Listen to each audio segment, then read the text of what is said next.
I had been going to school, getting my bachelor's degree. I was actually working for the College of Business Administration at Sac State University. I had a great job. I had the opportunity to plan events and conferences, shake hands with big business owners. I even got to meet Warren Buffett. I got to meet the old chair of the Federal Reserve. That's another story for another time. But so what was it that made me throw all that away? Well, one day, I just remember. One of my coworkers, we had this celebration for her. It was a celebration of 30 years of service to the university, and I was working for the dean.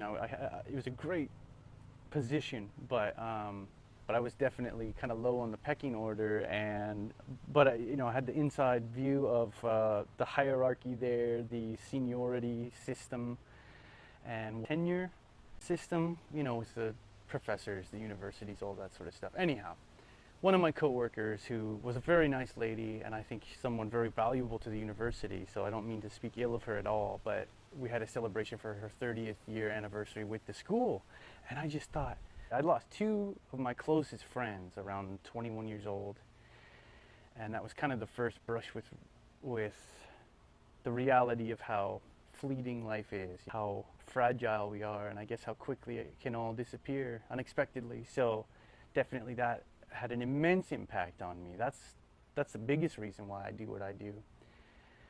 But between having lost a few very, very close friends, they were like brothers to me, Chris and Kareem, and then seeing people spending their whole life invested in one place, day in, day out, going to the same office. I'm sure, for some people that work would have a lot of meaning. For me, at that time in my life, that place I was at, I just thought I could never see myself pouring myself into that particular work for 30 years. And so that was a wake-up call to me. It's when that little subtle voice inside said, your current reality, is this what you're meant to do with your life? My answer was no.